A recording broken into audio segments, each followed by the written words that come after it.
Bienvenidos a su programa El Hombre Católico en el mundo de hoy, donde buscamos formarnos como adultos en la doctrina católica, llevando el mensaje del Evangelio a diversos ámbitos de la vida, fortaleciendo las virtudes cristianas fundamentales frente a las nuevas tendencias de pensamiento.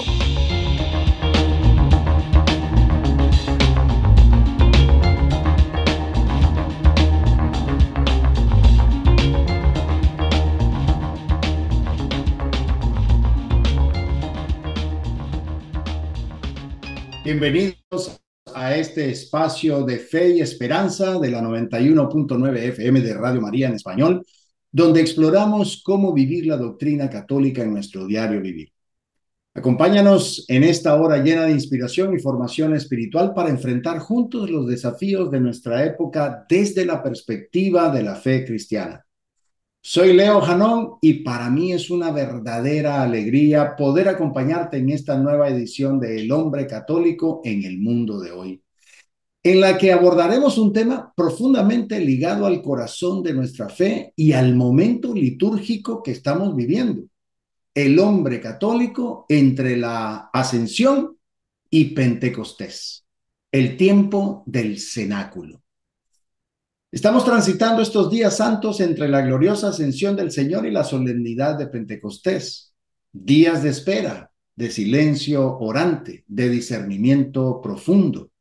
Días en los que como iglesia recordamos los primeros discípulos reunidos en oración con María Santísima en el cenáculo, aguardando la promesa, el descenso del Espíritu Santo. Y antes de comenzar, una invitación muy especial.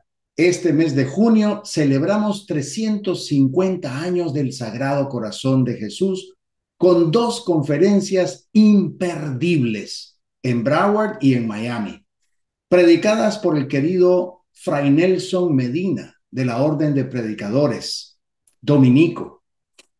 Ven a encontrarte con el corazón de Jesús y consagrar tu familia a Él. Reserva tus entradas en radiomariasp.org o llama al 305-615-5656. Es un gusto, como siempre, compartir este momento con nuestros oyentes de Radio María en Washington, en Chicago, en Nueva York, en Boston, en Houston y también el sur de la Florida, así como con nuestra querida audiencia en YouTube, en Facebook Live y otras plataformas donde el Señor en su infinita providencia nos permite llegar con este mensaje de luz y de verdad. Comencemos como siempre lo hacemos en el nombre del Padre y del Hijo y del Espíritu Santo. Amén. Ven Espíritu Santo, llena los corazones de tus fieles y enciende en ellos el fuego de tu amor. Envía, Señor, tu Espíritu y será todo creado y renovarás la faz de la tierra. Oh Dios, que has iluminado los corazones de tus hijos, con la luz del Espíritu Santo, haznos dóciles a sus inspiraciones para gustar siempre del bien y gozar de su consuelo. Por Cristo nuestro Señor. Amén. En esta edición vamos a desarrollar el programa en 4 segmentos que forman un solo camino espiritual y doctrinal en torno al cenáculo. Iniciaremos contemplando el cenáculo como lugar de obediencia, promesa y gestación espiritual.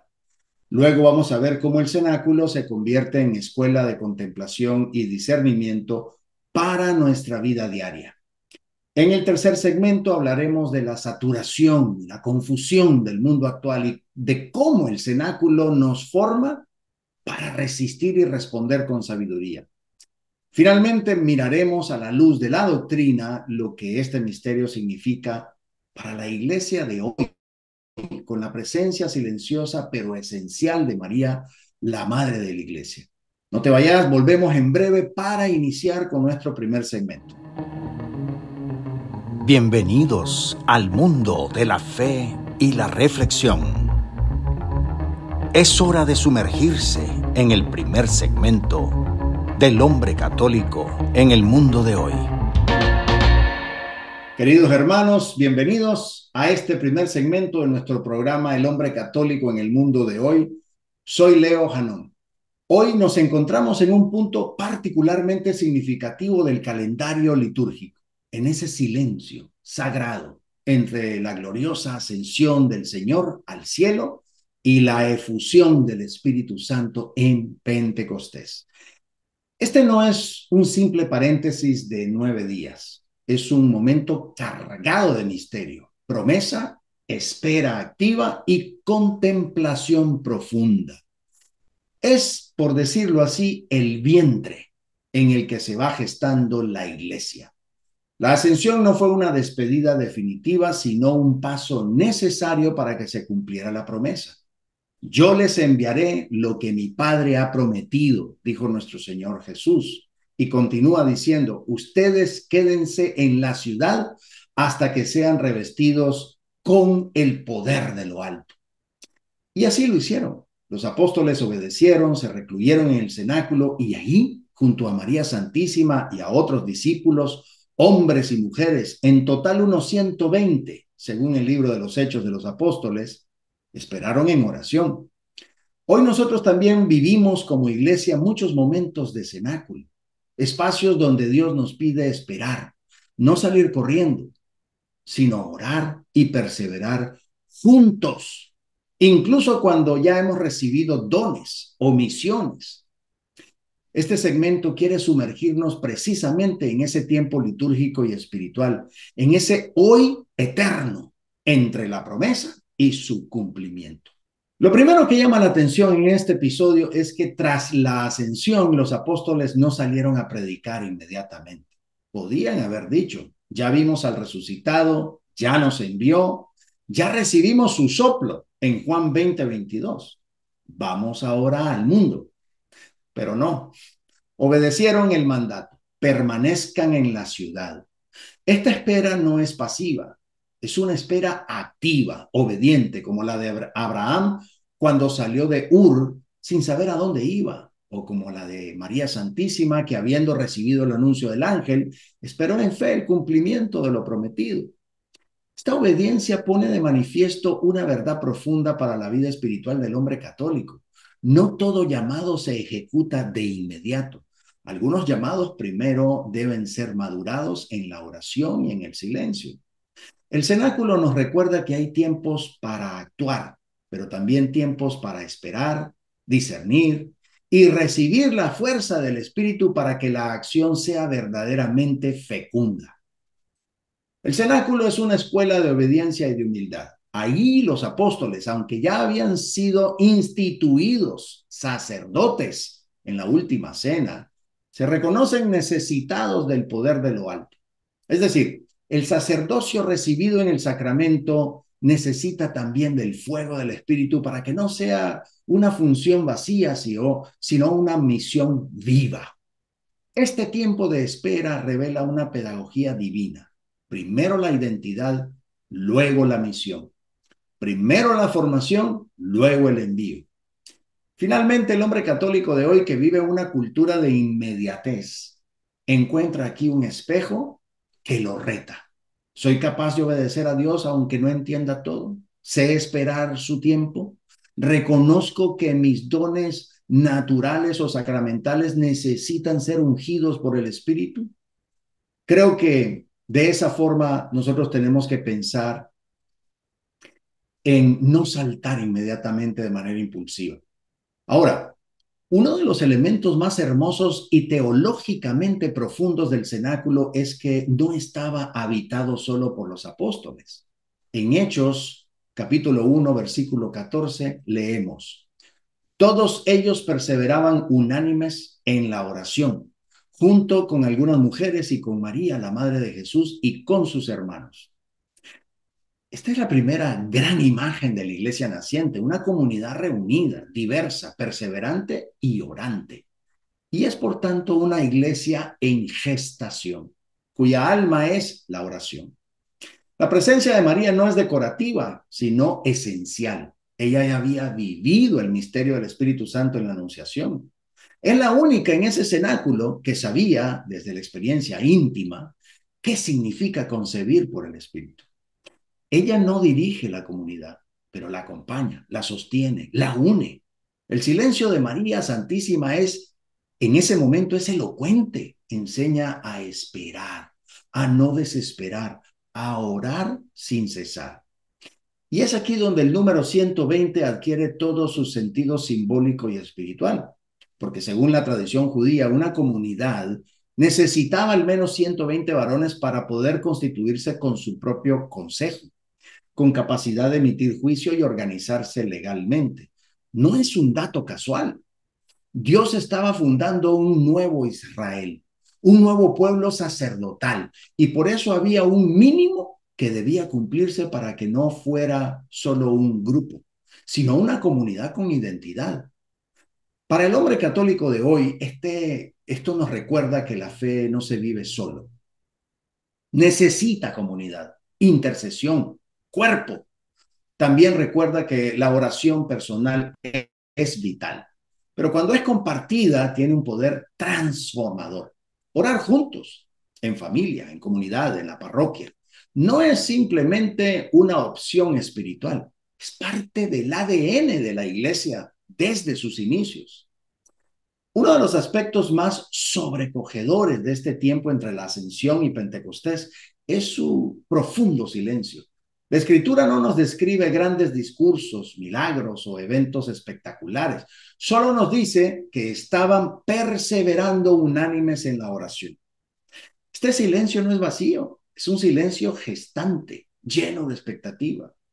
El Dios que habló en la creación y que clamó en la cruz, ahora guarda silencio, pero prepara en lo oculto un nuevo nacimiento, el de la iglesia. Ese silencio activo es parte del lenguaje de Dios. Ya lo hizo con María Santísima en Nazaret, cuando luego de la anunciación no hubo ningún milagro visible por meses. Lo hizo también con José o con Moisés en el desierto. Y ahora lo hace con los apóstoles y los 120 discípulos. Pero ese silencio está cargado de intención. Es tiempo de maduración, de alineamiento interno, de formación eclesial invisible, pero real. Aquí es donde entra lo que nosotros debemos de pensar como gran fuerza espiritual.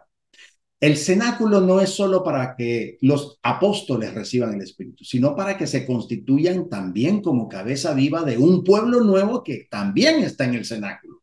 Como padres que oran por sus hijos antes de que nazcan, ellos oran, no por lo que ya tienen, sino por la efusión que otros aún no han recibido y que recibirán. Se convierten entonces en custodios del parto espiritual de la iglesia, como María lo fue en Belén. Es un ministerio de intercesión, paternidad espiritual y también obediencia eclesial. Y en ese contexto podemos imaginar, sin violentar la fe, que ahí también se celebraba la Eucaristía. Ya tenían el mandato, ya eran sacerdotes. ¿No sería descabellado pensar que Jesús se hacía presente en cada consagración, sosteniendo en su cuerpo y sangre esa comunidad orante, alimentando en secreto la primera célula viva de la iglesia? El silencio del cenáculo no era ausencia, sino presencia escondida, fuerza contenida, promesa a punto de estallar. ¿Qué tiene que ver todo esto con nosotros, hombres católicos del siglo XXI? Pues mucho, porque también nosotros vivimos momentos de cenáculo, etapas en la vida en las que Dios parece guardar silencio, en las que ya hemos recibido promesas o sacramentos, pero aún no vemos su fruto plenamente. Ya hemos sido confirmados, ya oramos, ya servimos, pero sentimos que algo aún no ha sido derramado del todo. Y es en esos momentos el hombre de fe es tentado a la prisa, al activismo, a forzar el cumplimiento. Pero el cenáculo nos enseña que el silencio no es improductividad, sino perseverancia y obediencia, que son actos de gran fecundidad espiritual. El hombre que sabe esperar en Dios se hace fuerte en el alma. Y así lo decía el profeta Isaías. Los que esperan en el Señor renovarán sus fuerzas. Bueno, querido hermano que estás aquí escuchándonos, este primer segmento nos ha sumergido en el misterio de un tiempo sagrado entre dos manifestaciones gloriosas. la Ascensión y Pentecostés. Un tiempo en donde el hombre no es llamado a hacer mucho, pero sí a hacer mucho. No a hacer, sino a ser mucho. Orante, obediente, intercesor, cabeza espiritual de una iglesia que aún está por nacer del todo. En los próximos segmentos vamos a seguir profundizando en esta dimensión espiritual, eclesial y misionera del cenáculo. Pero por ahora, quedémonos en ese silencio reverente contemplando ese espacio donde la fe se transforma en iglesia y la obediencia en Pentecostés. Ya volvemos. Estamos en continuo crecimiento espiritual. El hombre católico en el mundo de hoy seguirá en un momento. Estamos de regreso, queridos hermanos, para seguir profundizando en este gran misterio que es el cenáculo. Soy Leo Janón y en este segmento vamos a cubrir un paso más allá, a mirar con más detalle lo que el lugar del cenáculo representa, no solo en la historia de la iglesia, sino en la espiritualidad personal del hombre católico. Tenemos que decir que ese aposento alto que se conoce como el cenáculo no es únicamente un lugar geográfico, es una actitud espiritual, es un espacio que existe tanto fuera como dentro de nosotros. Es el lugar donde uno se recoge, donde la palabra se mastica en silencio, donde la fe madura, donde la comunidad se une, donde la voz de Dios empieza a distinguirse de las voces del mundo. Y en ese sentido podemos decir con propiedad que el cenáculo es también un estado del alma. Y hay algo más que no podemos dejar de mencionar. Los 9 días, que van desde la Ascensión hasta Pentecostés, constituyen la primera novena cristiana de la historia. Fue una novena instituida por el mismo Jesucristo, al pedir a sus discípulos que no salieran aún, que esperaran, que oraran, que permanecieran en Jerusalén. Y de esa raíz brotó una de las devociones más hermosas de la vida cristiana, las novenas. 9 días de súplica perseverante, de fe expectante, de confianza activa. Ahora, en una iglesia aún sin estructura visible, sin templos, sin documentos, sin catecismo, sin sacramentos plenamente establecidos, lo que hay es un grupo de discípulos recogidos, en silencio, orando con María. Este primer acto fundacional no es una acción apostólica externa, sino una contemplación orante. La iglesia nace en adoración. Antes de predicar, antes de bautizar, antes de multiplicarse, contempla. La contemplación no es pasividad, es un acto profundo de amor, de presencia, de disponibilidad, de comunidad. La iglesia nace contemplando el misterio que ha vivido, la pasión, la muerte, la resurrección y la ascensión del Señor. Entonces necesitan tiempo para que esos eventos no queden solo en la retina o en la memoria, sino que bajen al corazón, que se integren a la vida, que sean leídos a la luz del Espíritu. Ese es el proceso de la contemplación. Para nosotros los hombres católicos del presente, esta actitud es clave. La cultura de hoy nos empuja a la hiperactividad, siempre corriendo, resolviendo, hablando, pero sin contemplación no hay profundidad. Sin contemplación incluso las cosas buenas pueden perder su dirección. El cenáculo nos invita a redescubrir la vida interior, a pasar tiempo con el Señor en silencio, a dejar que Él nos forme desde dentro. Y aquí entra una mención muy importante. El Catecismo de la Iglesia Católica en el numeral 2709 dice que la oración contemplativa es una mirada de fe fijada en Jesús, una oración de silencio y de amor. Esta forma de oración es la que se respiraba en el cenáculo y es la que nosotros necesitamos cultivar para que nuestras acciones sean verdaderamente guiadas por Dios. Ahora, el único evento, curiosamente, activo que los Hechos de los Apóstoles nos narran durante estos 9 días de esperas es la elección de Matías, quien viene a ocupar el lugar de Judas Iscariote. Este acto no fue improvisado ni impuesto, fue fruto de la oración, de diálogo, de atención en las escrituras y de una gran sensibilidad espiritual. Y se hizo en comunidad, en ese mismo cenáculo. La comunidad propone dos candidatos, José y Matías, pero no decide a partir de preferencias humanas, sino que clama a Dios en oración. Tú, Señor, que conoces el corazón de todos, muéstranos a cuál de los dos has elegido. Ese es un ejemplo hermoso de discernimiento espiritual, hacer lo que está en nuestras manos, pero sometiéndolo a la luz del Espíritu. Y aquí vemos a los apóstoles ejerciendo su autoridad naciente, no como jefes, sino como servidores del designio divino. Y no lo hacen aislados, sino en diálogo con la comunidad de los 120. Es una iglesia que, aunque no ha recibido aún la efusión de Pentecostés, ya está aprendiendo a caminar con el Espíritu, a tomar decisiones a la luz de la oración, de la Escritura, del consenso espiritual. Y aquí creo que vale la pena vincular algo que sugiere el corazón, con gran sabiduría pastoral. Los cenáculos de nuestra vida no solo son físicos, sino también momentos del alma. ¿Dónde hacemos nuestros discernimientos importantes? ¿En una conversación rápida con nosotros mismos o en oración profunda con el Señor? ¿Nos hacemos acompañar de otros hermanos también? ¿O solo lo hacemos individualmente? ¿En medio del ruido o un espacio sagrado? Bueno, pues nuestro cenáculo puede ser una capilla de adoración, un oratorio en casa, un rincón especial en la madrugada, incluso, no un lugar, pero un momento diario donde cerramos los ojos y nos recogemos en Dios. Ahí también el Espíritu puede guiarnos a elegir bien a nuestro Matías interior. Esa decisión que debe ocupar un lugar perdido o dañado en nuestra vida.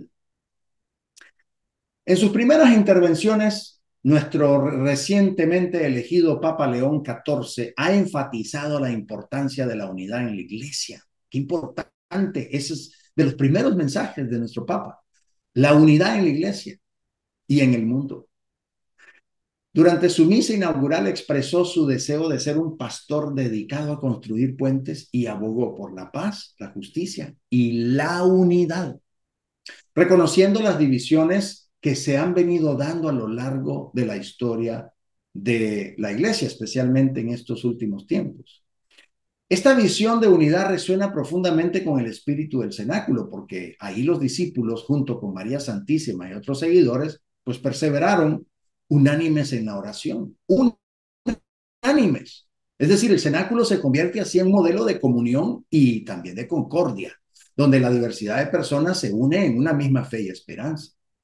Además, el cenáculo representa la reversión de esa confusión de lenguas en la Torre de Babel, mientras que en Babel las lenguas dividieron a la humanidad en Pentecostés. Y de los 9 días anteriores en el cenáculo, el Espíritu Santo permitió que cada uno escuchara el mensaje en su propia lengua, simbolizando la unidad en la diversidad. Este llamado a la unidad es especialmente relevante en el contexto actual, donde las divisiones y las polarizaciones pues son frecuentes. Entonces, siguiendo ese ejemplo del cenáculo y uniéndolas a las palabras del Papa León XIV, estamos llamados a ser constructores de unidad en nuestras comunidades, en nuestras familias y también en la sociedad en general. Ahora, este año jubilar 2025, con ese lema de peregrinos de esperanza, nos invita a reflexionar sobre la esperanza como virtud fundamental en nuestra vida cristiana. ¿Qué es esperanza? Pues esperar en Dios. Se manifiesta claramente en esos 9 días que los discípulos pasaron en el cenáculo, esperando la venida del Espíritu Santo. Entonces, durante este tiempo, los discípulos vivieron una espera entonces activa, llena de oración, llena de confianza en esas promesas de nuestro Señor Jesús. Y esa actitud de esperanza se convierte en un modelo para nosotros, especialmente en tiempos de incertidumbre y desafíos.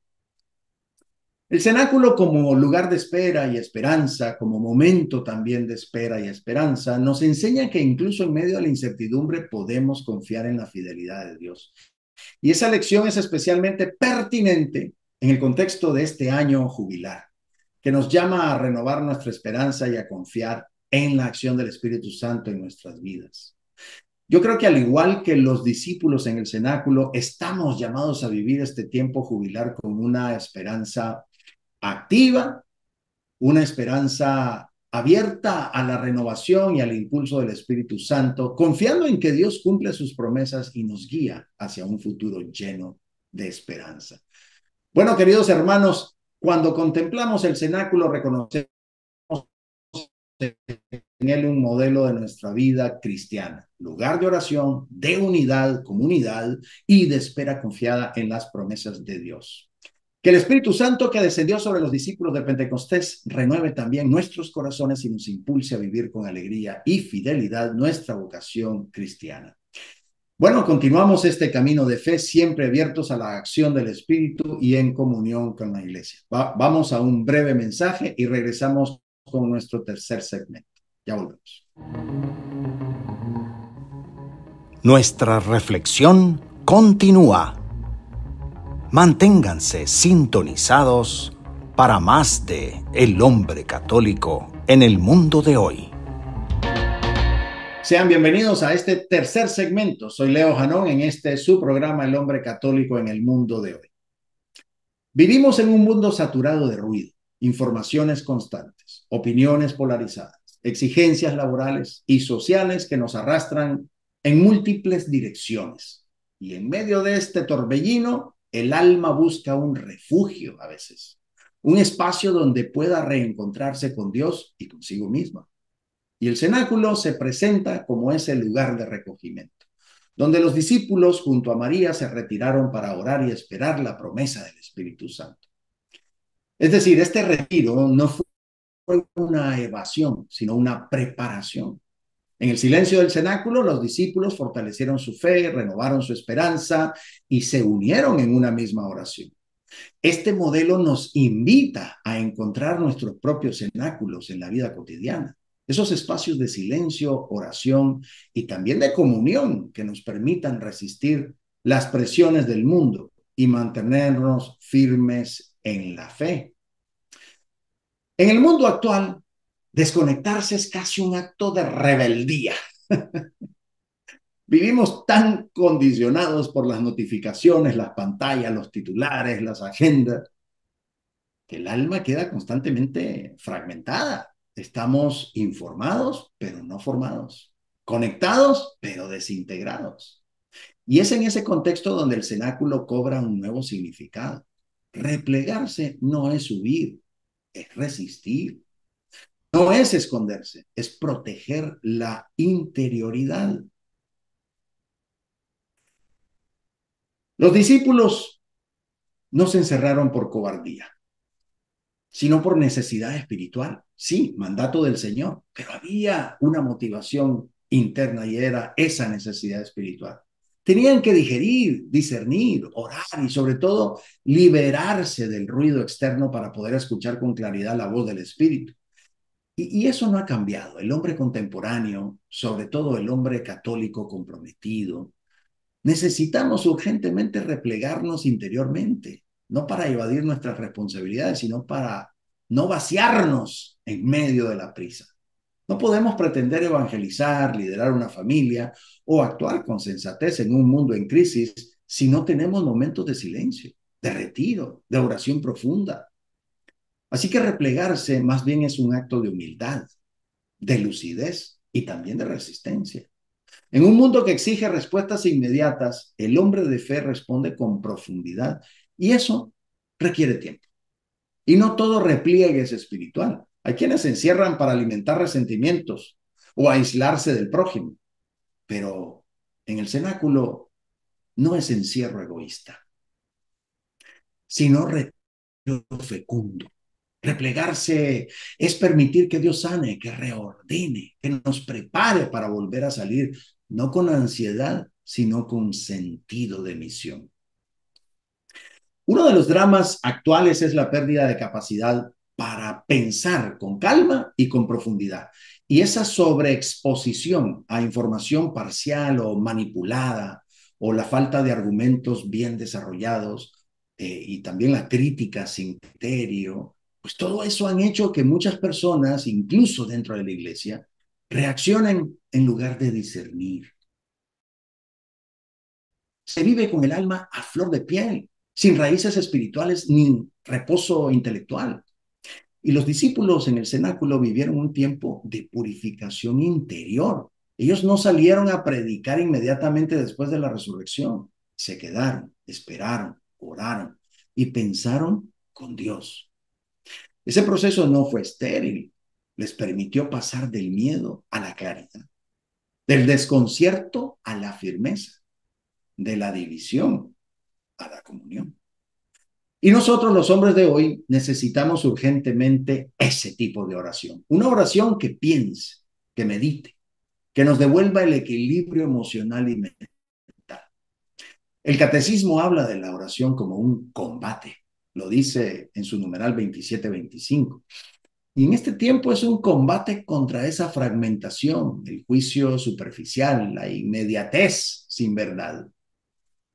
Por eso, orar no es solo pedir, es dejar que el Espíritu Santo nos devuelva la capacidad de razonar con fe, de argumentar con caridad, de dialogar sin perder la identidad y de ver la realidad desde la mirada de Dios.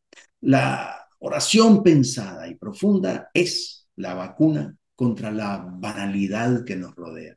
Y el cenáculo nos recuerda que toda claridad viene de la luz, no del ruido. Ahora, el mundo de hoy no solo es ruidoso en términos de volumen, sino también en términos de contenido. Vivimos en una era donde la información abunda y esa información, mucha de ella ruidosa y basura. Pero la sabiduría escasea. Recibimos titulares, opiniones, ataques, eslogans, incluso memes. Pero muy pocas veces nos detenemos a discernir, a comprender desde una visión integral y verdaderamente humana lo que está ocurriendo a nuestro alrededor. El alma, al no tener ese refugio interior, queda expuesta. Y San Pablo lo llamaba todo viento de doctrina en su carta a los Efesios. Y es ahí donde la oración se convierte en una verdadera resistencia espiritual. No se trata simplemente de rezar para sentir paz, sino de que la oración nos reordena interiormente, nos centra, nos desintoxica del caos y nos devuelve a lo esencial. La oración no nos aísla de la realidad, al contrario, nos permite ver la realidad con más claridad y profundidad, como una especie de silencio iluminado, desde el cual todo toma su lugar. En el cenáculo los discípulos no sabían qué vendría y cómo responderían. Pero lo que hicieron fue lo que el mundo de hoy menos hace. Callaron, oraron y esperaron. Y juntos. Y por eso cuando el Espíritu se derramó, supieron qué decir, a quién decirlo y cómo decirlo.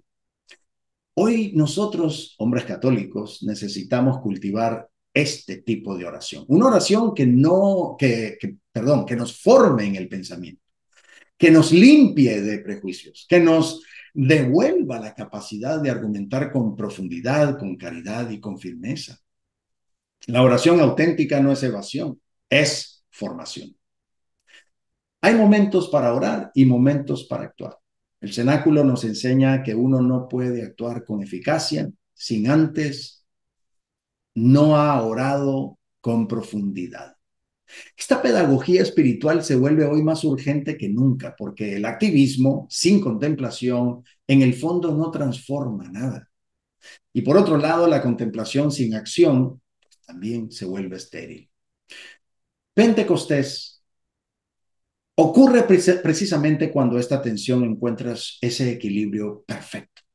Los discípulos, tras 9 días de silencio y de súplica, no permanecieron en el cenáculo, salieron. El Espíritu los empujó a salir, a hablar, a enfrentar al mundo, pero no desde la confusión, sino desde una claridad sobrenatural. La misma claridad que tanto necesitamos nosotros hoy. El mundo necesita hombres que hablen con verdad, con paz, con poder, y eso solo lo da el Espíritu, no algoritmos. Este es el gran reto del hombre de fe moderno, saber cuándo permanecer en silencio y cuándo hablar, cuándo aguardar y cuándo actuar, cuándo callar y cuándo profetizar. Y eso no se aprende en las redes sociales ni se discierne en la velocidad de los titulares. se aprende en el cenáculo interior del alma, donde Dios forma, donde pule y lanza. Porque al final, como diría San Ignacio, el amor se ha de poner más en las obras que en las palabras. Y el cenáculo, ese lugar escondido de formación, oración y discernimiento, pues es la antesala de una vida apostólica auténtica. No hay Pentecostés sin cenáculo. Y no hay transformación del mundo sin hombres que primero se hayan dejado transformar por Dios. Bien, regresamos en breve a nuestro último segmento donde vamos a tocar esa identidad del cenáculo al mundo, esa misión y esa promesa en la vida de la iglesia. Ya regresamos. El cierre está cerca, pero aún hay más por descubrir. El hombre católico en el mundo de hoy continuará en breve. Estamos de regreso a nuestro último segmento. Soy Leo Janón y bueno, hemos caminado juntos en este programa con esa experiencia mística del cenáculo. Un espacio donde el silencio venció al miedo, donde la fe modeló la esperanza y donde la unidad fue más fuerte que la incertidumbre. Pero ahora llegamos a un punto clave. ¿Qué significa el cenáculo a la luz de la enseñanza de la iglesia?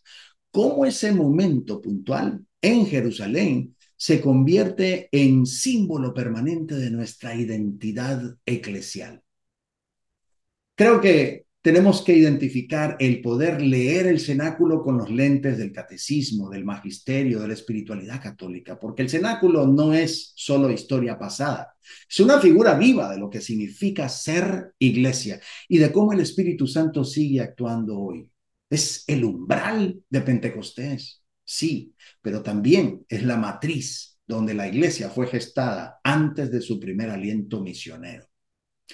La iglesia nos enseña que Pentecostés no es solo una efusión del Espíritu, sino un acto fundacional y perpetuo. El Espíritu que descendió en fuego sigue siendo el alma que vivifica a la iglesia hasta el fin de los tiempos. Y el cenáculo, con su oración unánime, su comunión de corazones y su esperanza confiada, hoy, en este año jubilar de la esperanza, en medio de nuevos desafíos culturales, eclesiales y espirituales, el cenáculo se presenta como escuela de iglesia, como modelo de lo que significa vivir no solo para adentro, sino en salida, siempre bajo el soplo del Espíritu. La iglesia enseña que el día de Pentecostés es el momento de su manifestación pública ante el mundo, pero eso no significa que su existencia comience ahí como un acto espontáneo. Como enseña el catecismo en su numeral 767, el día de Pentecostés, por la efusión del Espíritu Santo, la iglesia se manifestó públicamente ante la multitud y comenzó la difusión del evangelio. Sin embargo, el proceso de gestación comenzó antes, en el cenáculo, como lo habíamos dicho anteriormente.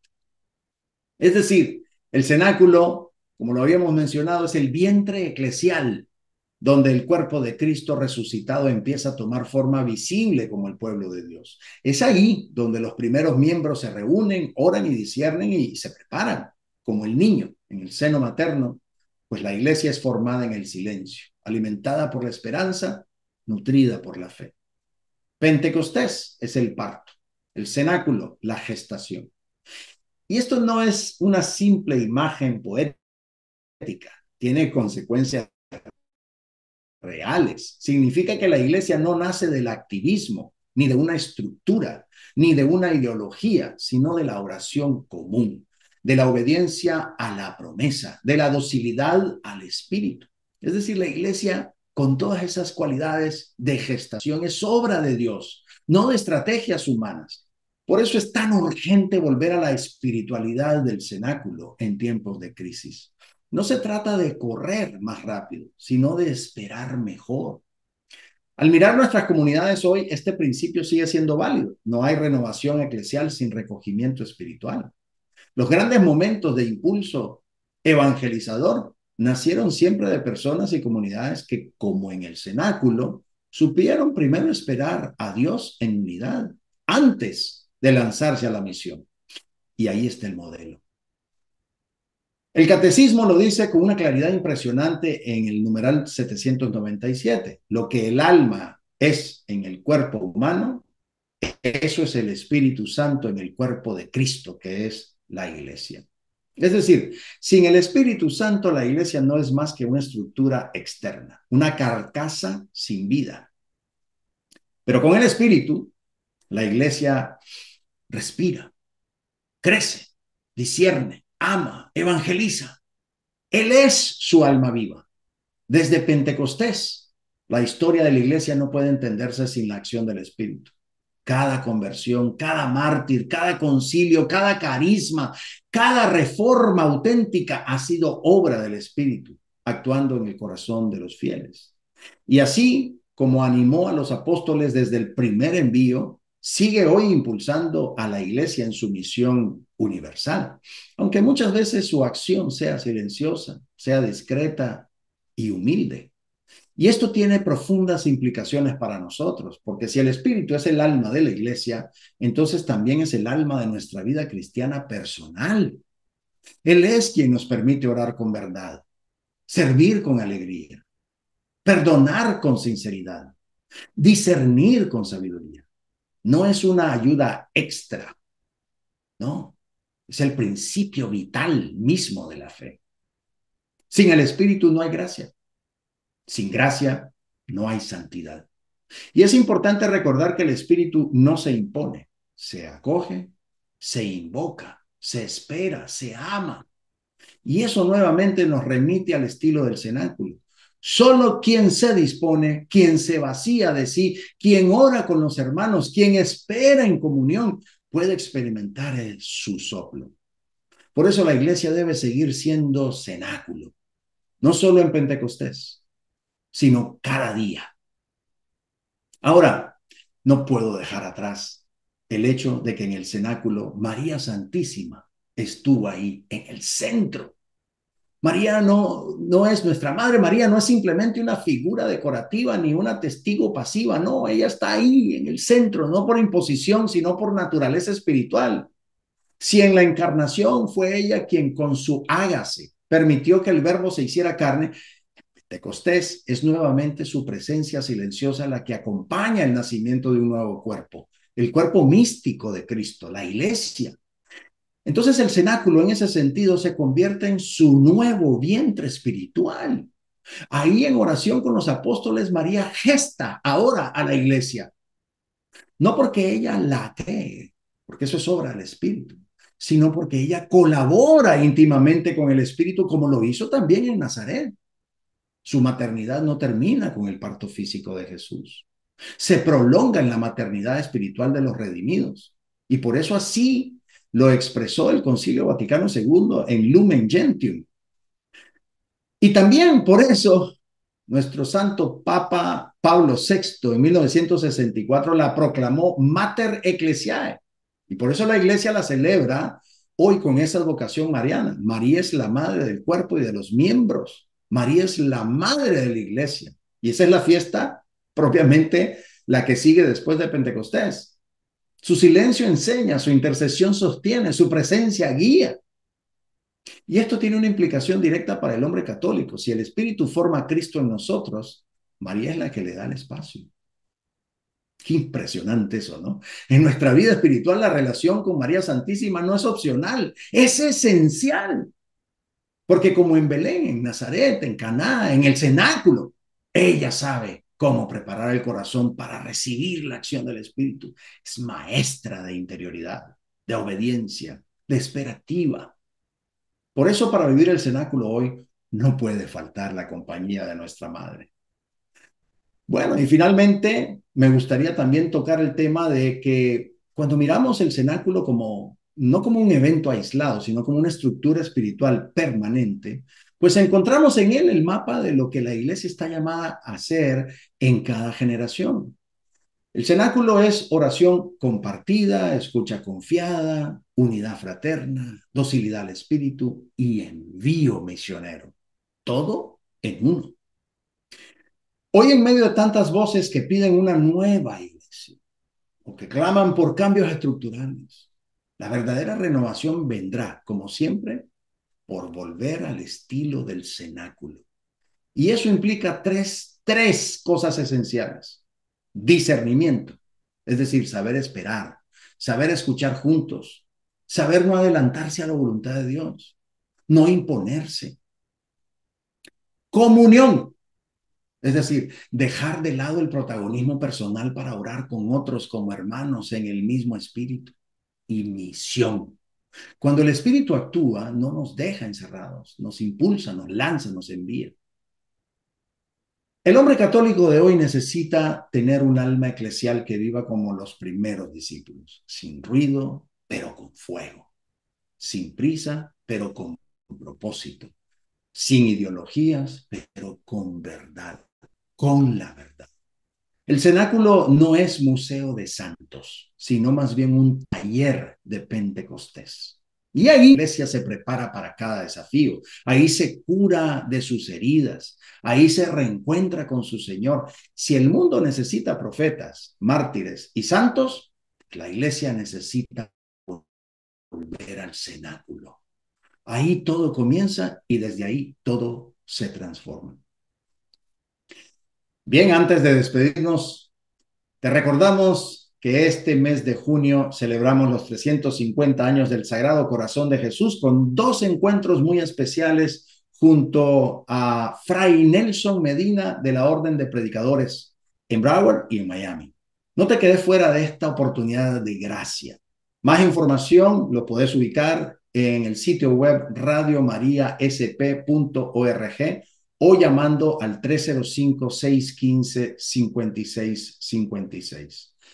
Vení a consagrarte con tu familia al corazón que nunca te deja de amar. Bueno, encomendemos al Señor todo lo que este encuentro ha despertado en lo íntimo del alma. Que lo compartido no se diluya con el paso del tiempo, sino que se eleve como súplica ardiente, que regrese como un soplo de gracia viva y nos fortalezca en el llamado a vivir con santidad y valentía en medio del mundo que nos toca transformar. Jesús, me fío de ti, te quiero, te adoro, te doy gracias, te pido perdón, te pido gracias y me ofrezco a ti como María, Madre de la Misericordia, Madre buena. Tú que trajiste el Salvador al mundo, eres Madre y Reina de este suelo como eres de nosotros en el cielo. Guía con tu ternura materna a la Iglesia peregrina. Protege y alienta al Papa León XIV en su servicio y despierta en nosotros el valor de vivir con integridad y amor a la verdad. Que el testimonio de los santos no se apague ante la confusión, sino que ilumine nuestras decisiones con la claridad del Espíritu que se nos es dada en el cenáculo de nuestras vidas.